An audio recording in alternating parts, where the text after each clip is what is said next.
storyteller, and android, Janelle Monae. You may remember her electrifying performance at the recent Grammy Awards. She was the one in the full tux and the oversized pompadour, crowd surfing face first while performing. The Kansas City native first set her sights on Broadway while studying theater in New York, but ended up moving to Atlanta to pursue music instead.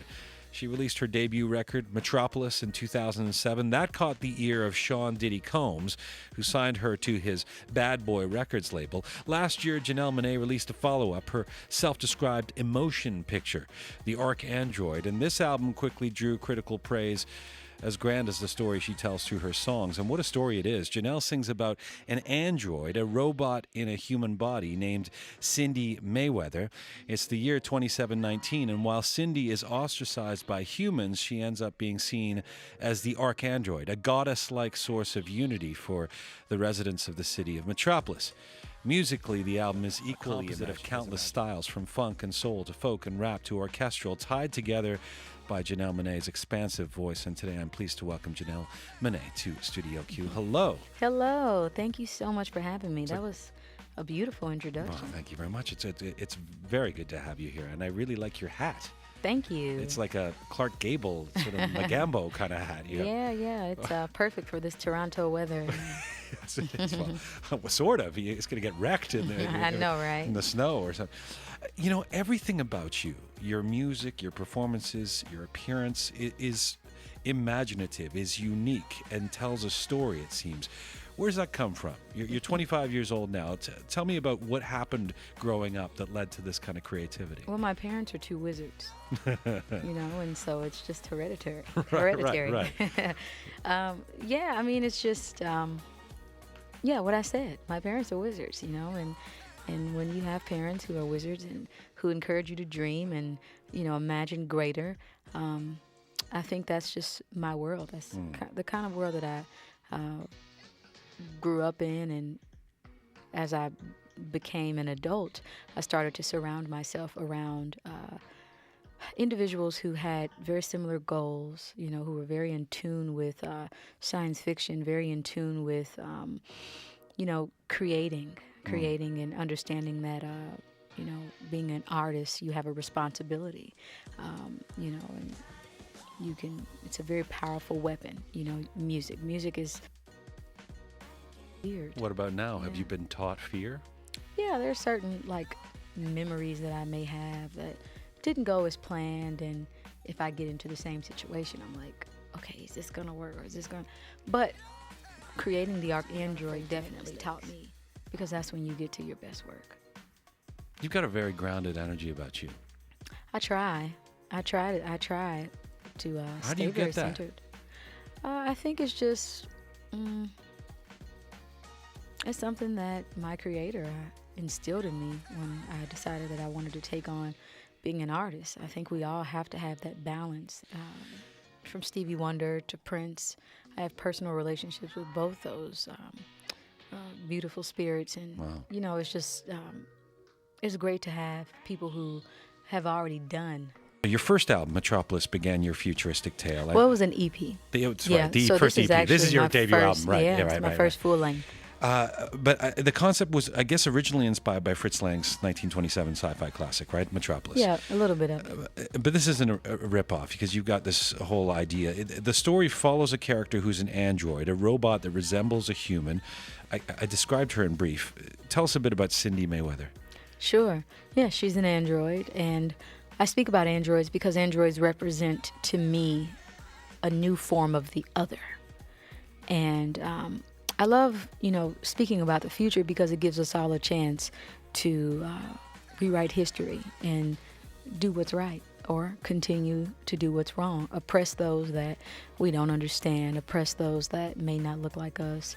And I think it's important, that those issues or subjects are still being brought to the forefront. I mean, you can parallel it. There's a song on this record called Locked Inside. In it you sing, I'm locked inside a land called foolish pride, where the man is always right. He hates to talk, but loves to fight. Hearts of hatred rule the land, while others are left outside. Although this record is fictional, many of the songs include lines like this that could be seen as criticisms of today's world. Are they? I think that there's a lot of, again, when you talk about the future, you're giving us all a chance to make it right. And, that's always been my goal, is to speak about the things that continuously. Hey guys, what's up? I want to say thank you to everyone who has been subscribing to the channel. Also subscribing to my Patreon and my new channel, which is Lady Jane. I do appreciate the support, and I also appreciate the comments and the feedback, as well as the likes and shares. Thank you guys so much. I do want to let you know that if you do decide to subscribe to my Patreon, that you don't have to subscribe for that much. I haven't really set anything into play yet, so whatever you can afford will be greatly appreciated. But let's go ahead and look into the video. But that's for another day. I don't want to really get into that. That's why I want you guys to subscribe to my Patreon, because we'll be able to talk about all of that without being penalized. So again, don't forget to comment, subscribe to my Patreon, and also my new YouTube channel, Lady Jane. The links are in the description below. So, Janelle Monae came out with a song called Tightrope.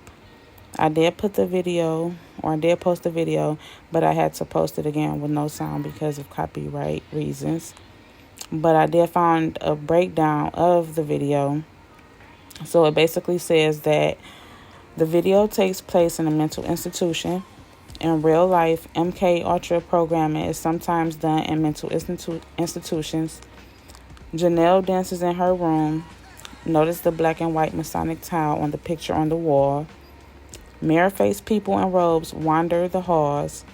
The black robes are reminiscent of the ones worn by the Illuminati during Bohemian Grove's creation of care ceremonies. And then it says, Janelle transports through a wall into a forest outside, but she's quickly escorted back inside by the people in robes. The video ends with Janelle sitting on her bed looking sad.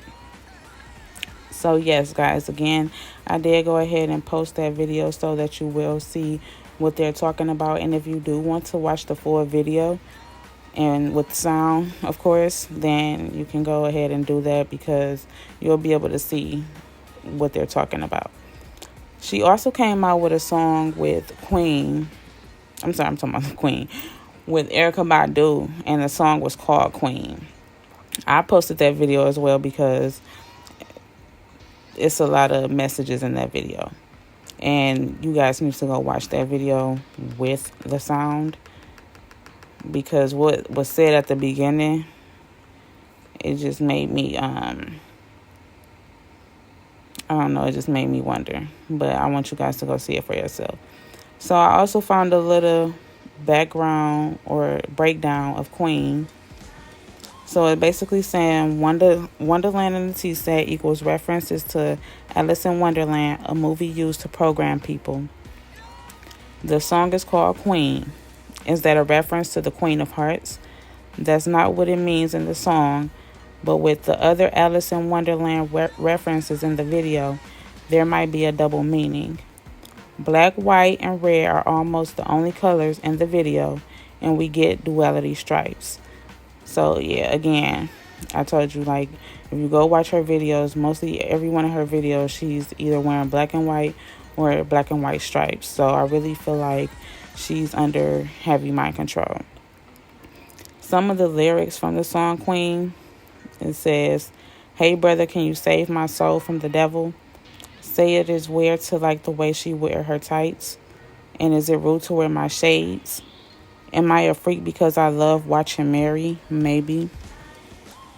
Hey, sister, am I good enough for your heaven? Say, will your God accept me in my black and white? Will he approve the way I'm made? Or should I reprogram, deprogram, and get down? So, yeah, those lyrics are weird. Yeah. Let me know what you guys think about that.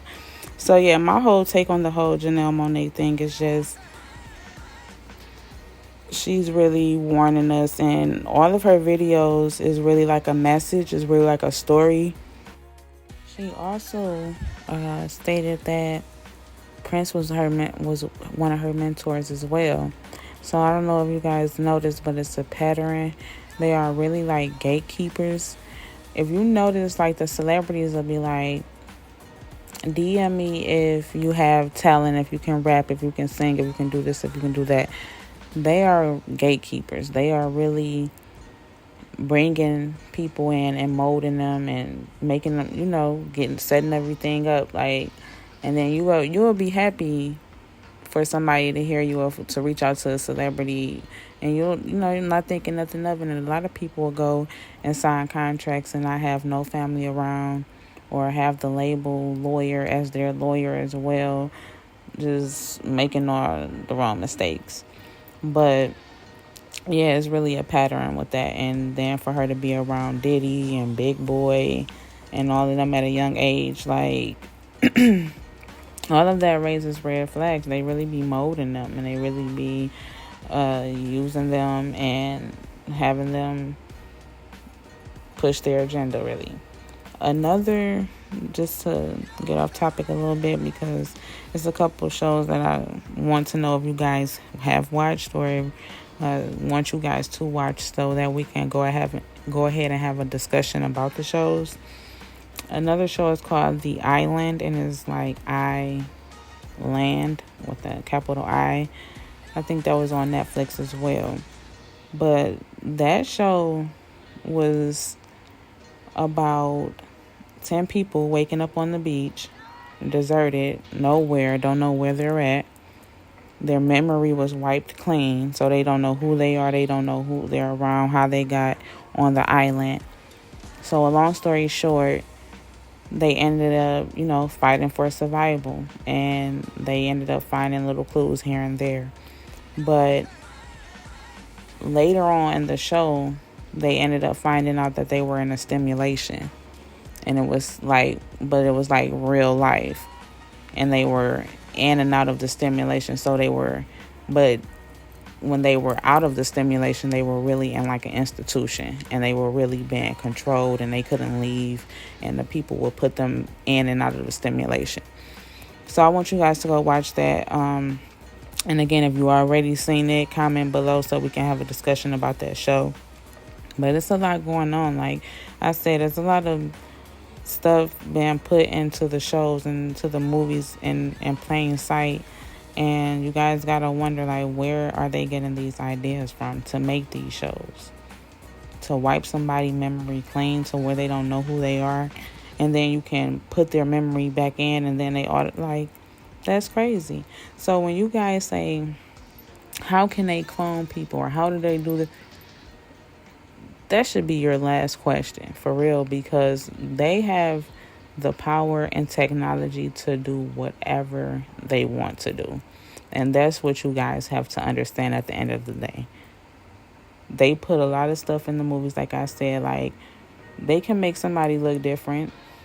I really do believe that some celebrities play roles of other celebrities, and they do the prosthetics and the heavy makeup and all of this other stuff. Like I kind of believe all of that. But back to Janelle Monae. So, she dated Tessa Thompson, and Janelle Monae also identifies as pansexual, meaning that she is into both men and women. I think she had a boyfriend before. I'm not really sure. I have to look into that. Another thing that I wanted to point out is that Janelle Monae's cousin had passed away back in 2016. Her cousin was named Natasha Hayes. She was 37. She was killed due to a drive-by. So I'm just going to read this article really quickly. It says, Wednesday came with some tragic news for Janelle Monae. The singer tweeted out that her first cousin was killed in a drive-by shooting while she was sleeping in her home. Monae's cousin, Natasha Hayes, 37, was killed when someone fired shots into her home in Kansas City, Kansas. She was fatally struck while presumably asleep at around 3:45 a.m. Her three children, ages 18, 16, and 14, were also in the home but were unharmed. It was the youngest of the teens who found her dead, according to Fox 4. It says Monae has long been a vocal activist and has previously spoke out in performances and venues about Black Lives Matter and championed social justice reforms. But the star opened up to her fans directly concerning the death of her cousin. In a series of tweets on Wednesday, Monae shared the emotional toll the death had taken on her family. One of her tweets says, "Gun violence has struck home. My beautiful first cousin was murdered. She was a mother of three, loved by her community. Hashtag Natasha Hayes. Hashtag say her name." Another tweet says, "Gun violence is still keeping our city in a dark place. The fear of who is next never leaves. Praying for more light. Help us. Nobody deserves to lose their mother, sister, cousin, friend, etc. to the hands of evil. Evil has no race." Yeah, so I really feel like they be just putting on the front sometimes. These celebrities be putting on the front Black Lives Matter, all of this other stuff, and they really don't give a goddamn about what's going on, to be honest. They only speak out when they need to speak out, when they feel it's going to benefit them at that time. But I really be feeling like they be putting on the front. But yes, back to the article. So Monae's cousin Hayes worked as a caregiver in the city, looking after her teenage children. Family members told Fox 4 that a few days prior to the shooting, Hayes had reported feeling threatened by a particular person. Police, though, haven't announced any arrests. So my whole thing is, if she warned her family that she felt like her life was in danger, why didn't they take the necessary precautions to make sure that, or to at least try to prevent this from happening? There was no arrest made, even though they said that they knew it was a particular person that could have did it. I don't see anything about them interviewing anybody, any names that have came up. I don't see any of that, and it just be pushed right under the dirt. And they love to say a drive-by shooting or drugs. That's crazy. So she died at 37. She died at 3:45 a.m. and there were no arrests made, but they knew there was a particular person that could have did it. Okay, got it. So yeah, let me know what you guys think about that in the comments below, because this is just crazy to me. So just to go into her background a little bit, just in case, or for the people that don't know who she is, Janelle Monae Robinson was born on December 1st, 1985 in Kansas City, Kansas, and was raised in Quandaro, a working-class community of Kansas City. Her mother, Janet, worked as a janitor and a hotel maid. Her father, Michael Robinson Summers, was a truck driver. Monae's parents eventually separated when she was a toddler. And her mother later married a postal worker. Monae has a younger sister named Kimmy from her mother's remarriage. Monae was raised Baptist and learned to sing at a local church. Her family members were musicians and performers at the local AME church, the Baptist Church, and the Church of God in Christ. Monae dreamed of being a singer and a performer from a very young age. So she already has family that were already musicians. So yeah, Monae dreamed of being a singer and a performer from a very young age. And has cited the fictional character of Dorothy Gale from The Wizard of Oz as a musical influence. The Miseducation of Lauryn Hill, which Monae bought 2 copies of with her first check, was another source of inspiration. She performed songs from the album on Juneteenth talent shows, winning 3 years in a row. Yes. So, her early career, Monae appeared on the Purple Ribbon All Stars album Got Perp Volume 2 as well as on Outkast's 2006 album Idlewild, where she was featured on the songs Call the Law and In Your Dreams. Big Boy told his friend Sean Combs about Monae, of whom at the time Combs had not yet heard. Combs soon visited Monae's MySpace page, and according to Headquarters' interview with Bad Boy Records A&R person Daniel Skid Mitchell, Combs loved it right away. He loved her look, loved that you couldn't see her body, loved the way she was dancing, and just loved the vibe. He felt like she had something that was different, something new and fresh. Monae signed to the label Bad Boy in 2006. The label's chief role was to facilitate her exposure on a much broader scale rather than developing the artist and music, because in the words of Mitchell, she was already moving, she already had her records, she had a self-contained movement. Combs and Big Boy wanted to take their time and build her profile organically and allow the music to grow rather than put out a hot single which everyone jumps on and then they fade because it's just something of the moment. So yes, that was how she was introduced to Diddy. But again, she was around Diddy, Big Boy, Prince, which I did a video on Prince, and he liked younger girls. So who else? Erykah Badu. She's constantly around Erykah Badu. They did songs together. She said that Erykah Badu inspired her to do the song Queen, which I covered in the video, and you will see the subliminal messages when you watch the video yourself with the sound, stating that she inspired her to do the song because of a conversation that they had. Who's to say what the conversation was about? But the fact that that song was created and that video was made, that will let you know exactly what the conversation was about. So for everybody that was commenting on my Summer Walker video when I was saying about her and Erykah Badu's conversation, I know exactly where the conversation was going. My whole thing is, why are they discussing certain things? And it's just that they're putting it out there, that they're experiencing these things, or these things are really going on behind closed doors. But yes, so I'm going to go ahead and wrap this video up. I do want to thank you guys again for your support. Do not forget to like, subscribe, and share this video. Also, go ahead over to my new channel, which is Lady Jane. The links will be in the description below. Don't forget to subscribe to my Patreon. I am going to do a giveaway, I don't know. If you guys subscribe for the first month, say whatever you subscribe for, $5 or $10, I'll match that month, so that way it'll be like you're really getting that month for free.